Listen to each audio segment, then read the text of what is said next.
huge fan. Look at that cast.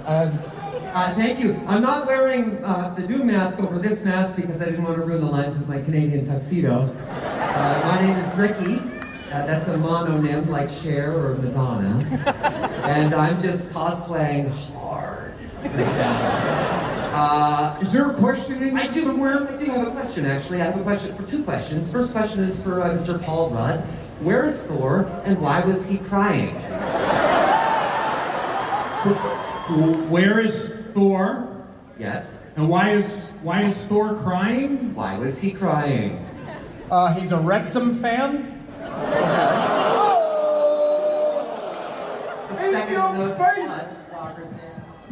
You know goddamn know why he was crying, Rudd. Second question. Moving on. This seems an awfully expensive way to announce a film. When do you start filming? Wait.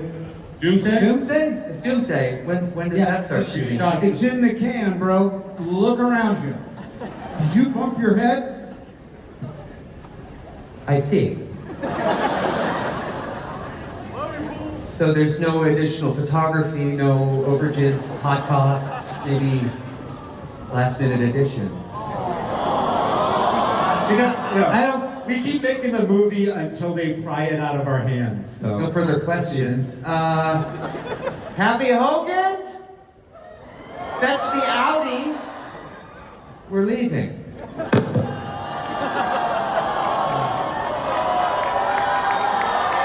Ladies and gentlemen, Ryan Reynolds! तो guys आज हम break down करने वाले हैं Marvel के पूरे event का। Avengers doomsday के नए फुटेज से लेकर डॉक्टर डूम के इमोशनल पास्ट तक, नए ब्लैक पैंथर से लेकर रायन गॉसलिंग के घोस्ट राइडर तक, और सबसे इम्पोर्टेंट चीज, मार्वल ने कौन से कैरेक्टर्स के फ्यूचर को सीक्रेटली टीज कर दिया है। तो वीडियो को एंड तक जरूर देखना, क्योंकि लास्ट में जो डॉक्टर डूम के कॉस्ट्यूम से रिलेटेड डिटेल सामने आई है ना, वो उसके कैरेक्टर को कम्प्लीटली डिफरेंट एंगल दे सकती है। लेकिन शुरू करते हैं इवेंट के सबसे हिलेरियस मोमेंट से। मार्वल का पैनल चल रहा था, सब कुछ सीरियस था, डॉक्टर डूम के मास्क ऑडियंस को दिए जा रहे थे, और तभी रायन रेनॉल्ड्स डेडपूल के रूप में आ जाता है। लेकिन ये नॉर्मल डेडपूल सूट नहीं था, उसने ग्रे डेनिम वाला डेडपूल सूट पहना हुआ था, जिसे वो खुद कैनेडियन टक्सीडो कह रहा था। और भाई रायन रेनॉल्ड्स अगर स्टेज पर आ गया तो ऑब्वियसली वो सीरियस मार्वल पैनल को सीरियस रहने नहीं देगा। उसने पॉल रड से सीधा पूछ लिया कि थोर कहाँ है और थोर रो क्यों रहा था। Why is Thor crying? Quick, do not speak to her. Stop that.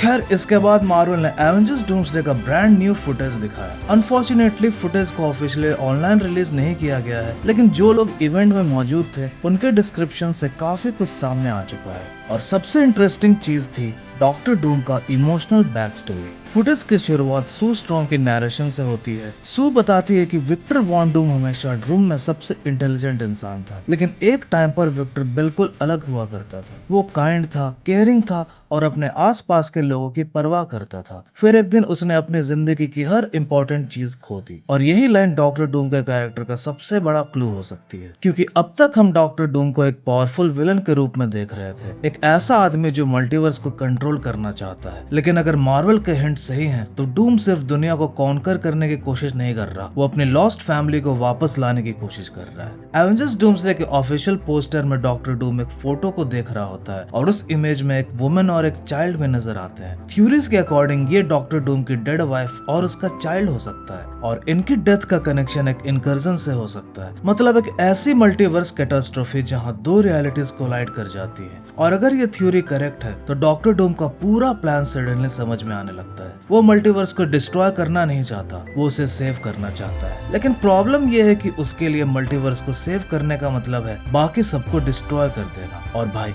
यही चीज डॉक्टर डूम को मार्वल के नॉर्मल विलन से अलग बना सकती है, क्योंकि वो शायद जेन्युइनली बिलीव करता है कि मैं विलन नहीं हूँ, मैं ही वो इकलौता इंसान हूँ जो सबको बचा सकता है। और इसके बाद फुटेज में डॉक्टर डूम के अगेंस्ट मल्टीपल हीरोज फाइट करते हुए दिखाए गए। और हाँ, जो लीक्ड फुटेज हमने पहले देखा था वो रियल था, यानी फैन मेड एआई फुटेज नहीं था, यानी किसी ने रैंडम क्लिप्स को एडिट करके फेक ट्रेलर नहीं बनाया था। डॉक्टर डूम वाकई सेंटिनल्स को दोबारा खड़ा करता है, और एक मोमेंट में कैमरा पूरा 360 डिग्रीज रोटेट करता है, जहां मल्टीपल यूनिवर्सेस के हीरो एक ही जगह खड़े दिखाई देते हैं। बेसिकली मार्वल का मैसेज क्लियर है, एवेंजर्स डूम्सडे में सिर्फ एवेंजर्स नहीं आ रहे, ये पूरा मल्टीवर्स आ रहा है। लेकिन पैनल का सबसे बड़ा सरप्राइज डॉक्टर डूम नहीं था। एक्चुअली 2 अनाउंसमेंट्स ने पूरे इंटरनेट को शॉक कर दिया। पहले की बात करें तो Ryan Gosling officially ghost rider बनने वाला है और फिल्म को डायरेक्ट शॉन लेवी करेंगे और मूवी 2028 में रिलीज होने वाली है। अभी स्टोरी के बारे में ज्यादा इंफॉर्मेशन नहीं दी गई, लेकिन ये अनाउंसमेंट अपने में ही काफी ज्यादा बड़ा है। और अगर रायन गॉसलिंग का घोस्ट राइडर एवेंजर्स डूम्सडे या सीक्रेट वॉर्स के आसपास किसी तरह टीज होता है तो मार्वल का फ्यूचर और भी क्रेजी होने वाला है। लेकिन दूसरा अनाउंसमेंट और भी ज्यादा इंपॉर्टेंट था। ब्लैक पैंथर 3 ऑफिशियली आ रही है और फिल्म में टचाला का बेटा जो हमने ब्लैक पैंथर वकांडा फॉरएवर के एंड में एक छोटे बच्चे के रूप में देखा था, फ्यूचर में नया ब्लैक पैंथर बनेगा। और अब मार्वल ने उसको एडल्ट वर्जन के एक्टर का भी अनाउंसमेंट कर दिया है। डेविड जॉनसन, जिसे आप एलियन रोमुलस से जानते होंगे, अब एडल्ट टचाला का रोल प्ले करेंगे। मतलब एमसीयू का नया ब्लैक पैंथर टचाला का बेटा होगा।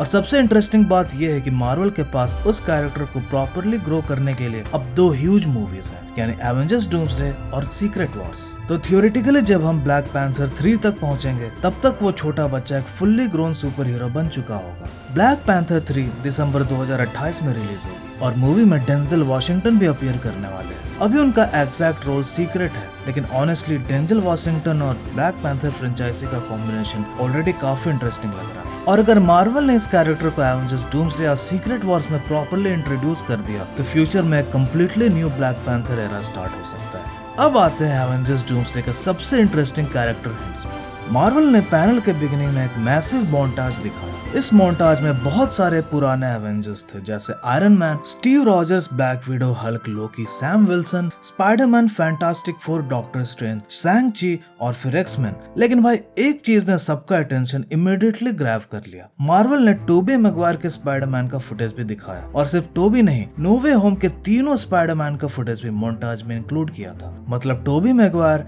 एंड्रू गारफील्ड और टॉम हॉलैंड। अब ऑब्वियसली इसका मतलब ये कंफर्म नहीं होता कि तीनों स्पाइडरमैन एवेंजर्स डूम्सडे में एक साथ अपीयर करेंगे। पर्सनली सीक्रेट वॉर्स इसके लिए ज्यादा लॉजिकल मूवी लगती है, क्योंकि सीक्रेट वॉर्स का स्केल एवेंजर्स डूम्सडे से भी बड़ा होने वाला है और वहाँ मार्वल के पास इन कैरेक्टर्स को प्रॉपरली ब्रिंग बैक करने के लिए ज्यादा स्पेस होगी। लेकिन अगर मार्वल ने सिर्फ मोन्टाज में इन्हें इंक्लूड किया है तो ये डेफिनेटली रैंडम डिसीजन नहीं था। और स्पाइडरमैन के अलावा डेडपूल और वुल्वरीन भी टीज किए गए। Gambit, cyclops, professor x, magneto, fantastic four और एक्स-मैन के मल्टीपल कैरेक्टर्स भी। पैनल में हॉकाई का भी फुटेज था और ऑनेस्टली ये भी इंटरेस्टिंग है क्योंकि हॉकाई को एमसीयू के अपकमिंग मल्टीवर्स इवेंट्स में अभी तक ज्यादा अटेंशन नहीं मिला। तो क्वेश्चन ये है, क्या क्लिंट बार्टन का एवेंजर्स डूम्सडे में कोई इंपॉर्टेंट रोल होगा या मार्वल बस हमें कंफ्यूज कर रहा है? अब एक और ह्यूज मोमेंट की बात करते हैं। सारे ऑडियंसेस को डॉक्टर डूम के मास्क और केप्स दिए गए थे और जब रॉबर्ट डॉनी जूनियर स्टेज पर आया तो उसने अपना आइकॉनिक डॉक्टर डूम वाली वॉइस में को अपने साइड ज्वाइन करने के लिए इनवाइट किया और भाई ये मोमेंट ऑलरेडी आइकॉनिक था। लेकिन स्टेज पर उसके साथ जो एक्टर्स खड़े थे उन्होंने और भी ज्यादा थ्योरीज क्रिएट कर दी। Pedro Pascal obviously Reed Richards हैं, क्रिस एवंस एक alternate version of Steve Rogers के रोल में है और हेली आर्टवेल पेगी कार्टर के रोल में। अब सवाल ये है, क्या ये कैरेक्टर्स डॉक्टर डूम की साइड ज्वाइन करेंगे? क्या ये लोग मूवी के किसी पॉइंट पर डूम के साथ अलायंस करेंगे या फिर मार्वल ने बस इंपॉर्टेंट कैरेक्टर्स को स्टेज पर खड़ा कर दिया? अभी कुछ कंफर्म नहीं है, लेकिन अगर स्टीव रॉजर्स, पेगी कार्टर और रीड रिचर्ड्स तीनों डॉक्टर डूम के साइड चले गए तो भाई एवेंजर्स के लिए सिचुएशन काफी खराब होने वाली है। और इसी पैनल में मार्वल ने डॉक्टर डूम को ऑफिशियल पोस्टर भी रिवील किया। पोस्टर में उसका फुल कॉस्ट्यूम दिखाया गया, लेकिन उस कॉस्ट्यूम में एक छोटी सी डिटेल सबसे ज्यादा इंटरेस्टिंग थी। उसके आर्म पर एक बैंड है और उस बैंड पर कुछ रून्स बने हुए हैं। अब ये कोई कॉस्मिक वेपन या इन्फिनिटी स्टोन टाइप आर्टिफैक्ट नहीं लग रहा। इंस्टेड थ्योरी ये है कि ये उसकी डेड वाइफ या चाइल्ड से कनेक्टेड कोई पर्सनल ऑब्जेक्ट हो सकता है। मतलब डॉक्टर डूम अपने कॉस्ट्यूम पर अपने पास्ट का एक पीस कैरी करता है और ऑनेस्टली अगर ये सच है तो ये कैरेक्टर को और भी ट्रैजिक बना देता है। डॉक्टर डूम दुनिया को कॉन्कर करना चाहता है, लेकिन शायद उसके अंदर का विक्टर वॉन डूम अभी भी अपने फैमिली को सेव करने की कोशिश कर रहा है और इसलिए वो इतना डेंजरस है। क्योंकि जो विलन सिर्फ पावर चाहता है उसे डिफीट करना इजी होता है, लेकिन जो विलन बिलीव करता है कि वो अपने लव्ड वंस के लिए दुनिया जला रहा है उसे रोकना बहुत ज्यादा मुश्किल होता है। इसके अलावा डॉक्टर डूम के सोल्जर से रिलेटेड भी कुछ इंटरेस्टिंग डिटेल्स सामने आए। इवेंट में डिफरेंट कलर्स की लैटवेरियन विचेस दिखाई गई, ग्रीन, ब्राउन और पर्पल, और इन सब के कॉस्ट्यूम्स में थोड़ी डिफरेंसेस हैं। अब इससे एक इंटरेस्टिंग थ्योरी इमर्ज होती है कि शायद डॉक्टर डूम के पास मल्टीपल मास्क्ड कैरेक्टर्स का ग्रुप है और इन मास्क्स के पीछे कुछ ऐसे कैरेक्टर्स छुपे हो सकते हैं जिन्हें हम पहले से जानते हैं। मतलब मूवी के किसी पॉइंट पर एक मास्क रिमूव होगा और ऑडियंस को पता चलेगा कि वेट अ मिनट, ये तो वो कैरेक्टर है। भाई मार्वल के लिए ऐसे मास्क रिवील्स कुछ नया नहीं है और एवेंजर्स डूम्सडे के स्केल को देखते हुए ऐसे सरप्राइजेस ऑलमोस्ट गारंटीड लग रहे हैं। अब पैनल में एक और इंटरेस्टिंग चीज हुई। मार्वल ने एवेंजर्स एंड गेम को दोबारा थिएटर्स में रिलीज करने का अनाउंसमेंट किया, लेकिन इस बार सिर्फ सिंपल री रिलीज नहीं होगी। मूवी में एडिशनल फुटेज ऐड की जा रही है और सबसे इम्पोर्टेंट एवेंजर्स डूम्सडे से रिलेटेड स्पेशल फुटेज भी थिएटर्स में दिखाई जाएंगी। मतलब अगर आप एवेंजर्स डूम्सडे का एक्सक्लूसिव कंटेंट थिएटर में देखना चाहते हो तो एंड गेम को दोबारा देखना पड़ सकता है। और मार्वल क्लियरली पिछली री रिलीज की मिस्टेक रिपीट नहीं करना चाहता, क्योंकि लास्ट टाइम जो प्रोफेसर हल्क का अनफिनिश्ड फुटेज दिखाया गया था उसका रेस्पॉन्स काफी मिक्स्ड था।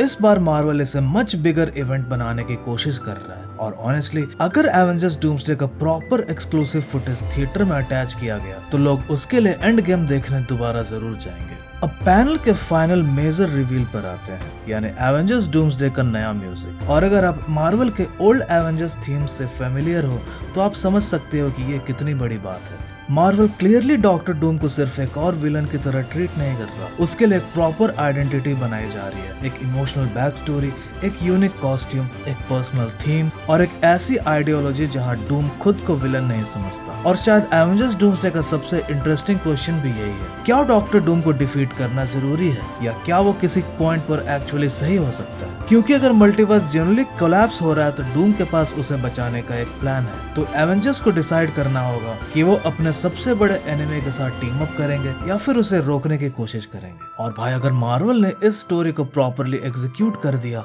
तो एवेंजर्स डूम्सडे सिर्फ एक नॉर्मल सुपर हीरो मूवी नहीं होगी, ये एमसीयू के सबसे मैसिव मल्टीवर्स इवेंट्स में से एक हो सकती है। अब सबसे बड़ा सवाल ये नहीं कि एवेंजर्स डूम्सडे में कौन अपीयर करेगा, सवाल ये है कि मूवी खत्म होने तक कौन जिंदा बचेगा और कौन डॉक्टर डूम की साइड ज्वाइन करेगा। अब आप मुझे कमेंट्स में बताओ आपको सबसे ज्यादा हाइप किस चीज के लिए है, रायन गॉसलिंग का ghost rider, new black panther, Toby और एंड्रयू का पॉसिबल रिटर्न या फिर डॉक्टर डूम का इमोशनल बैक स्टोरी। मुझे पर्सनली सबसे ज्यादा इंटरेस्ट डॉक्टर डूम की स्टोरी में है, क्योंकि अगर मार्वल ने उसे एक प्रॉपर ट्रैजिक विलन बनाया तो भाई ये कैरेक्टर एमसीयू के ग्रेटेस्ट विलन्स में से एक बन सकता है। वीडियो पसंद आई हो तो लाइक कर देना और अगर आप मार्वल के अपकमिंग मूवीज और एवेंजर्स डूम्सडे के हर एक नए अपडेट का ब्रेकडाउन चाहते हो तो चैनल को सब्सक्राइब करना मत भूलो, क्योंकि अब एमसीयू का असली मल्टीवर्स मैडनेस शुरू होने वाला है। और बिलीव मी, जो कुछ मार्वल ने अभी रिवील किया है वो बस एक शुरुआत है।